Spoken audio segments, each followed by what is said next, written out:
Bonjour à tous, alors nous revoilà devant la voiture et je voulais faire des petites précisions par rapport à la vidéo que j'ai faite sur cette fameuse bague, vous voyez, qui me va comme un gant, vous voyez, elle est tellement bien ajustée à mon doigt qu'elle tient super bien.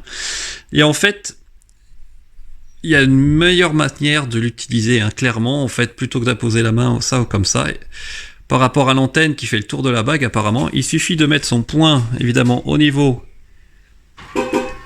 de le lecteur de carte, hein, sur la voiture, vous voyez, sous la caméra ici, et hop, et ça marche nettement mieux, et vous évitez évidemment de rayer en même temps la vitre du montant entre les deux portes. Alors je voulais faire aussi une vidéo sur le mode sentinelle et le mode caméra, parce que c'est vrai que ça fonctionne plus ou moins en fait, hein. Si vous regardez là, ça a bien marché, mais par exemple quand j'étais à la citadelle de Besançon, j'ai eu pas mal d'enregistrements mais qui n'ont pas été notés par la voiture. J'ai pas eu l'alerte quand je suis rentré dans la voiture.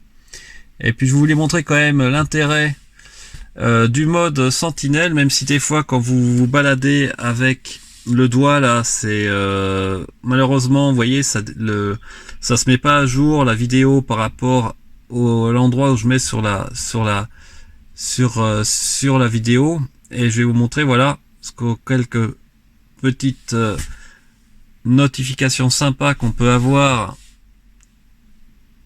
quand on utilise le mode sentinelle. Vous allez voir, je vais avancer un peu plus loin sur la vidéo. Vous voyez, là j'ai un groupe de jeunes, hein, qui pas de problème, qui va s'intéresser à la voiture, et en fait ça arrive souvent, même à la citadelle de Besançon, je vais vous montrer après.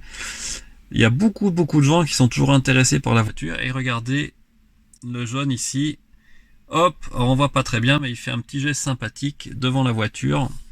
Alors bon, il n'y a pas de conséquences évidemment, mais parce qu'ils sont quand même bien, ils se comportent bien, mais vous voyez, il y a quand même c'est quand même utile d'avoir les caméras. On se demande toujours un peu ce qui va se passer avec la voiture, mais là, dans ce cas-là, il n'y a pas eu de problème. Mais voilà, vous voyez, ça intéresse beaucoup des personnes. Et quand je pense que ce jeune garçon a vu le fait qu'il était filmé, bon, ça lui a pas trop plu. Donc c'est vrai que peut-être que je vais mettre un petit sticker sur la voiture pour informer quand même que bah oui, on peut être filmé, hein, par la Tesla, par les Tesla, en tout cas par la Model 3, la mienne, puisque j'ai activé le mode sentinelle quand je laisse la voiture garée quelque part ailleurs que au lieu favori, à domicile ou au travail.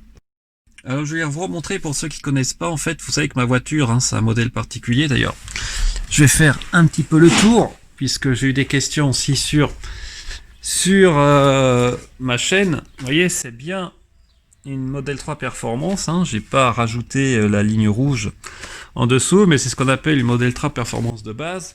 Et je sais que ça peut surprendre certains parce que j'ai pas les jantes de 20 pouces, j'ai pas les freins, les étriers de frein rouges, hein. J'ai pas le châssis surbaissé, et puis surtout, je n'ai pas l'aileron. Et donc ça pose des questions, on se dit, est-ce que ça existe ce modèle de Model 3 Performance de base sans les options, on va dire le pack Performance? Bah oui, ça existe. Et pour vous le montrer plus précisément, vous voyez ici, dans le mode conduite, il y a un mode piste que je peux personnaliser. Et voilà, et ça j'avais essayé une fois, mais je pense que j'en ferai une vidéo. Alors ça c'est vraiment super. Il y a une vidéo sur Caradisiac d'ailleurs qui montre Soleil Ayari, je crois, qui utilise sur un circuit la Model 3 Performance, et il se régale, quoi, parce que vous pouvez régler au bon vouloir l'attraction, le mode 4x4, la traction full propulsion ou full traction.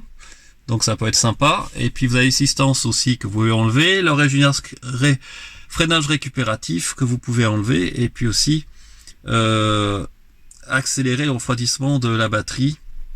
Et évidemment vous avez aussi ce mode là qui est sympa, enregistrer les tours avec la caméra embarquée qui se fait quand vous démarrez le mode piste. Donc c'est vraiment, ça peut être vraiment sympa, mais c'est plus pour le circuit évidemment. Alors ce que j'essaierai peut-être une fois, c'est de l'utiliser sur la route, sachant que je mets le ESP à fond. Par contre, ce que vous perdez, c'est l'autopilote. Hein. Donc, et je verrai si ça change quelque chose en termes de consommation.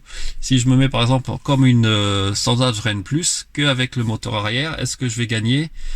Pas sûr, à moins que j'enlève le refroidissement, mais en théorie, quand vous commencez à rouler, je pense que la batterie commence déjà à se mettre en condition en mode track, donc à mon avis, je vais pas gagner en termes d'autonomie, ça sera même le contraire.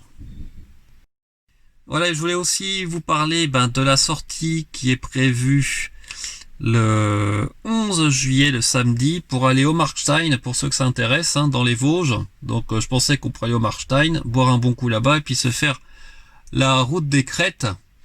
D'ailleurs, regardez, c'est quelque chose que j'avais jamais vu avant, mais il y a les pistes de ski, les remontées, les pistes de ski qui sont affichées sur l'écran. Alors ça, c'est incroyable.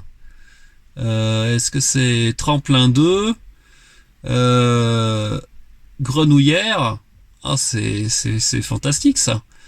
J'avais jamais vu ça avant, vous voyez, comme quoi. Donc, écoutez, donc je vous tiens au courant. Ceux qui sont intéressés, vous pouvez me contacter sur mon adresse mail marcelcholin@gmail.com pour qu'on puisse organiser ça tranquillement pour le samedi 11 juillet, en espérant que on aura du beau temps et je pense qu'on pourra se régaler pour monter là-haut, et on pourra partir probablement se donner rendez-vous par exemple à Guebwiller par exemple, ou sur Mulhouse, à décider entre nous. Voilà, écoutez, j'espère que cette petite vidéo vous a plu, je vous souhaite une très bonne soirée et je vous dis à très bientôt.